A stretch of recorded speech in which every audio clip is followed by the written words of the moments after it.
Wabarakatuh. Waalaikumsalam warahmatullahi Alhamdulillahirrahmanirrahim. Wassalatu wassalamu ala asrafil anbiya wal mursalin. Sayyidina Maulana Muhammadin wa alihi washabbihi ajma'in. Amma ba'du. Yang terhormat Ustadz Zulkifli Hadi Imawan selaku dosen studi Islam Nusantara di Pondok Pesantren WI Putri dan teman-teman yang kami banggakan. Baik di sini pada kesempatan kali ini saya Salwa Asfia dengan NIM 2161306 izin untuk mempresentasikan eh, sedikit dari buku studi Islam Nusantara gitu di bab 1 yaitu mengenai Islam Nusantara dalam literatur Arab klasik. Nah, di sini membahas tentang Nusantara dalam literatur Arab klasik dari tokoh Sulaiman Al-Sayrafi pada abad ke-9 Masehi sampai Ali At-Tontowi pada sampai abad ke-20 Masehi dan juga Jalan Damai Islam Rahmatan lil Alamin di Nusantara. Oke, baik. Sebelumnya, teman-teman, sudah kita ketahui ya, sebelum orang-orang Eropa itu datang ke Nusantara seperti Marco Polo atau Tom Pires, itu sudah banyak petualang dan sejarawan atau bahkan ulama dari Arab yang sampai di Nusantara kayak gitu. Terus mereka tuh sudah banyak mencatat kunjungan-kunjungan mereka ke Nusantara dan menghasilkan catatan-catatan sejarah mereka yang sampai saat ini menjadi informasi yang berharga dan penting gitu ya bagi proses Islamisasi di Nusantara. Kemudian langsung saja di sub pertama ini, Nusantara dalam literatur Arab klasik dari zaman Sulaiman sampai Al-Tontowi. Nah, jadi sejak berdirinya Daulah Abbasiyah pada tahun 132 Hijriah atau 749 Masehi di Baghdad, peradaban Islam itu semakin berkembang, bahkan mampu mencapai masa puncak keemasannya pada masa dipimpin oleh Amirul Mukminin yaitu Harun ar-Rasyid. Nah, beberapa di antaranya untuk ulama pada abad ke-9 sampai ke-20 Masehi ini nanti akan saya bahas. Di tokoh pertama ada Sulaiman Al-Tajir Al-Sayrofi. Beliau berpetualang di Nusantara ini pada abad ke-9 Masehi. Nah, dalam bukunya Ajaibu Ad-Dunya yang ditulis pada tahun 237 Hijriah atau 850 Masehi. Di sini beliau em, menceritakan pelayarannya mengelilingi dunia. Beliau sempat singgah di Nusantara yang beliau sebut dengan Sultan Kulahbar, yaitu Mamlakah Zabij yang terletak di sebelah kanan negeri India. Nah, di dalam bukunya itu beberapa yang tercatat mengenai Nusantara. Yang pertama, Sulaiman ini atau Al-Sayrofi ini menjelaskan bahwa di Nusantara mereka memakai pakaian seperti handuk atau alfuat, selendang atau jari. Terus kemudian poin yang kedua, banyak terdapat sumur-sumur dan air yang sangat segar yang mereka gunakan untuk keperluan sehari-hari. Dan juga mereka lebih suka air sumur daripada air hujan. Tidak seperti di Arab yang sangat senang dengan air hujan karena di sana sangat jarang sekali turun hujan. Kemudian untuk tokoh yang kedua ada Abu Qasim Ubaidillah bin Abdullah ibnu Hurdazbih pada abad ke-9 Masehi atau 820 sampai 912 Masehi. Beliau juga menuliskan di dalam bukunya Al-Masalik wa Al-Mamalik.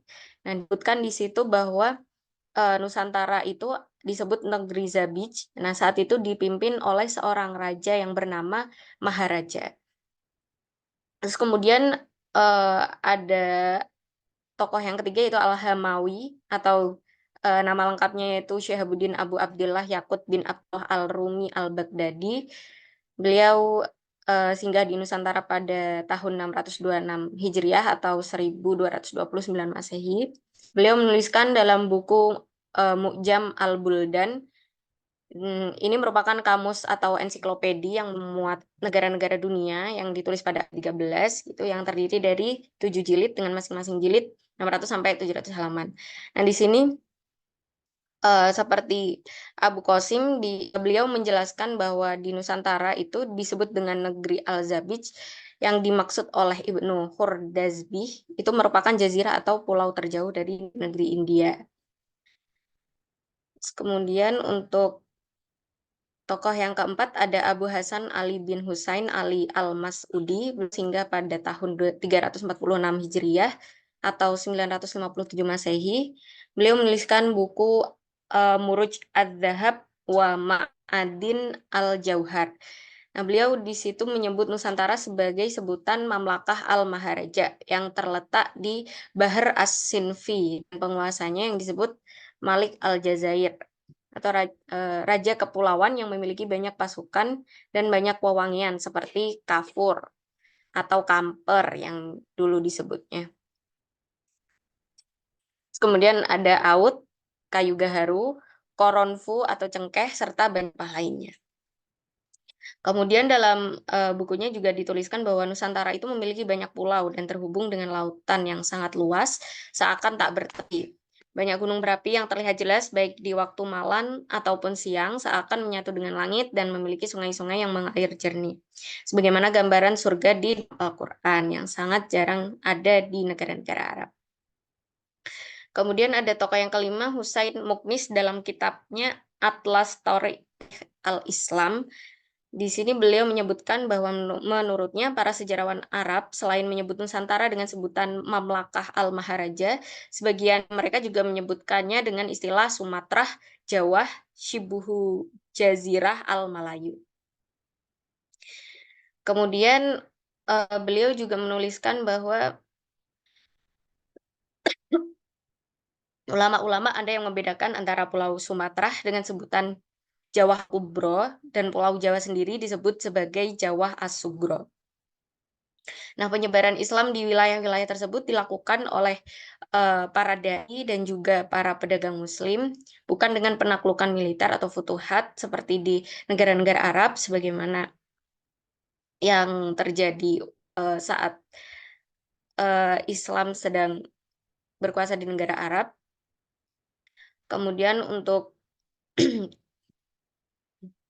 tokoh yang keenam ada Syarif Abu Abdillah Muhammad bin Abdullah bin Idris Al-Hasani. Beliau singgah di Nusantara pada tahun 6 Hijriah atau 12 Masehi dalam catatan Al-Idrisi. Nah, dalam catatan ini memuat suatu kitab yang bernama Nuzhatu Al-Mushtaq fi Ihtiraq Al-Afaq yang ditulis pada tahun 1154 Masehi. Di sana dijelaskan bahwa beliau telah sampai di sebuah negeri yang bernama Wakwak yang dihuni oleh penduduk berkulit hitam dan tidak berpakaian atau Urian yang kemudian bernama Irian. Nah, daerah ini yang sekarang kita sebut sebagai Papua. Kemudian Al-Idrisi menuju Pulau Galus yang juga berkulit hitam. Nah, di sana terdapat gunung berapi yang tanahnya mengandung perak. Di kitab tersebut juga disebutkan bahwa beliau singgah di negeri yang bernama Kulah yang juga disebut Al-Sayrofi sebagai Mamlakah Zabij, di mana penduduknya saat itu sudah memakai pakaian dengan pakaian selendang. Di pulau ini juga terdapat banyak taman bambu, pohon kamper yang besar dan bisa tumbuh setinggi 20-30 meter yang mampu menaungi lebih dari 100 orang. Kemudian dalam kitab tersebut juga dijelaskan bahwa beliau singgah juga di Pulau Jabah, Pulau Salahud, dan Pulau Hazluj yang dikuasai oleh seorang raja bernama Jabah. Ia memakai perhiasan emas mulai dari kalung hingga penutup kepala yang dilapisi mutiara dan permata. Dia pengikut agama Buddha dan penyembah patung di pulau ini. Nah, di pulau ini juga banyak sekali pohon kelapa, tebu, dan padi. Tempat ini juga merupakan salah satu tempat terindah di dunia, atau beliau sebut sebagai Ajaibu Al-Ardi. Kemudian untuk tokoh yang ketujuh ada Syamsuddin Abu Abdillah Muhammad Abi Tholib Al-Ansori Al-Damashki yang singgah di Nusantara pada tahun 727 Hijriah atau 1327 Masehi yang dijuluki Al-Amil Murid Dohrihi Warohil Asji yang berarti petualang terhebat pada zamannya. Beliau menuliskan kitab Nuhbah Doher fi Ajaib Al-Bar wa Al-Bahar, yang di situ memuat beberapa penjelasan. Yang pertama dijelaskan sedikit banyak tentang Nusantara dan peran Alawiyin atau keturunan Sayyidina Ali bin Abi Thalib yang berada di Nusantara. Kemudian dalam bab 7 buku tersebut dijelaskan bahwa kerajaan Nusantara yang disebut Al-Mamalik Al-Masyriqiyah, kemudian atau ada Al-Aqsa Al-Masyriqi, atau juga Bilad As-Sinfi, itu telah banyak dipimpin oleh para pemimpin muslim saat itu. Kemudian beliau juga menyebutkan bahwa saat itu sebagian yang yang memiliki kekuatan kerajaan itu adalah umat muslim. Kemudian sudah menegakkan hukum di sana, membangun perekonomian, dan sudah memiliki bergantung pada hasil pertaniannya yang berupa tanaman padi. Kemudian beliau juga menyebutkan bahwa di daerah Nusantara yang dicatat dalam bukunya, seperti Jazair Asili, Jazair Al-Wakwak, Tautaba, Barakuh, Irmidel, kota-kota tersebut terletak di belakang garis Khatulistiwa. Dan beliau menyebutkan menariknya, beliau meyakini bahwa di Nusantara telah tersebar agama Islam sejak masa Khalifah Sayyidina Utsman bin Affan, yang terus berlanjut semakin banyak ketika masa Daulah Umayyah Damaskus. Kemudian untuk tokoh ke-8 ada Sayyid Alawi Thohir dalam bukunya Al-Madhal ila Tarikh Al-Islam fi Al-Syarq Al-Aqsa.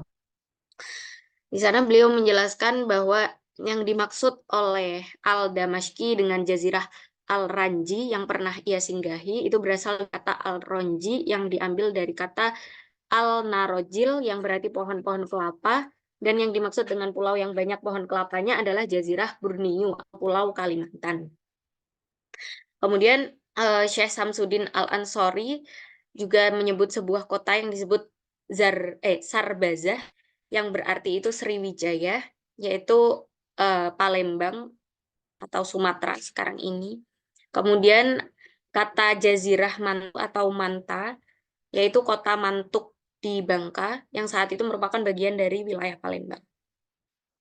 Kemudian tadi Al-Damashki juga melewati kota yang ia sebut dengan nama Fansur, yaitu kota Barus. Kemudian beliau juga menjelaskan bahwa maksud dari Jazirah Saila adalah Pulau Sulawesi dan sekitarnya, dan kota Subuh yang dimaksud adalah daerah Sibu di Pulau Konawe. Kemudian disebutkan oleh Sayyid Alawi Thohir Al-Haddad dalam Al-Madkhal ila Tarikh Al-Islam fi Asyarq Al-Aqsa, bahwa di Kuala Barang Trenggono terdapat batu nisan yang bertuliskan huruf-huruf Arab yang tertanggal pada hari Jumat Rejab tahun 702 Hijriah.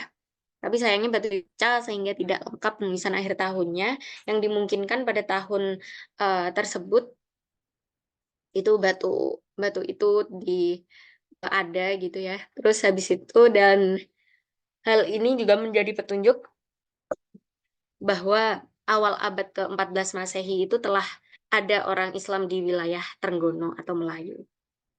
Kemudian tokoh yang ke-9 ada Ibnu Batutah. Dalam kitabnya Rihlah Ibnu Batutah, Tuhfah An-Nuzur fi Gharaib Al-Amsar wa Ajaib Al-Asfar. Di sana beliau menyebutkan bahwa beliau sudah selama 15 hari di istana kerajaan Samudra Pasai saat Samudra Pasai dipimpin oleh Raja Sultan Al-Malik Az-Zohir II. Kemudian 3 abad setelah kunjungan beliau, raja-raja Islam di Nusantara sudah mencapai puncak keemasannya pada abad ke-17 Masehi. Di situ ada kerajaan Aceh yang dipimpin oleh Sultan Iskandar Muda, kerajaan Banten yang dipimpin oleh Sultan Ageng Tirtayasa, kerajaan Mataram yang dipimpin oleh Sultan Ageng Hanyakrokusumo, dan ada seorang penjelajah Arab yang turut merekam sejarah Islam Nusantara, yaitu Syekh Mansur bin Yusuf Azhari. Kemudian yang terakhir ada Ali Tantowi. Beliau adalah sejarawan Arab, pernah berkunjung ke Indonesia pada tahun 1950-an, dan mencatat dalam bukunya Suwar min al-Syarq di Indonesia bahwa Indonesia itu merupakan negeri besar yang subur dan yang mayoritas penduduknya adalah umat Muslim.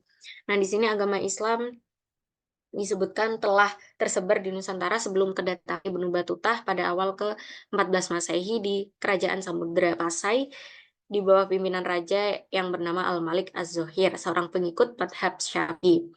Kemudian saat itu juga Islam telah didakwahkan oleh orang-orang Arab yang banyak berasal dari Hadramaut, orang-orang yang terkenal keahliannya dalam berdagang dan dikenal sebagai petualang hebat yang dalam mengarungi lautan luas. Kemudian sebagai salah satu bukti yang menguatkan hal tersebut adalah saat ini banyak turunan orang-orang Hadramaut yang tinggal dan turun-temurun di Nusantara atau di Indonesia. Nah, kemudian mengapa Islam mudah sebar dan mudah menjadi yang terbesar di Nusantara? Yang pertama adalah karena Islam ini dilakukan dengan jalan yang damai, bukan dengan penaklukan atau futuhat atau perang. Diketahui di negara-negara Arab. Kemudian juga pendekatannya dakwah di Nusantara itu melalui perdagangan, pendidikan, kesenian, budaya, bahkan hingga politik. Terus kemudian untuk yang poin kedua itu penyebaran Islam ini mengedepankan kemuliaan akhlak, ilmu, dan hikmah.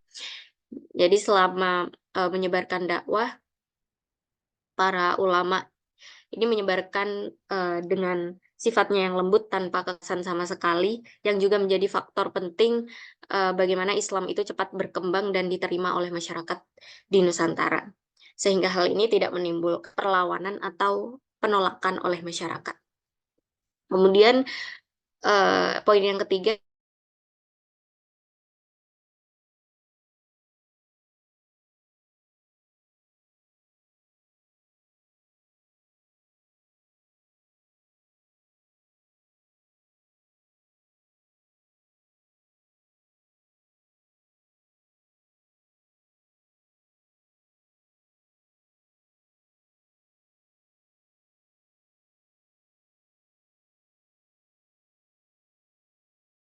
kita sebut sekarang sebagai Wali Songo gitu, ada Sunan Ampel di Surabaya, Sunan Giri di Giri, Sunan Mahdum Ibrahim di Bonan, kemudian Sunan Ja'far Sodik di Kudus, dan sunan-sunan lainnya.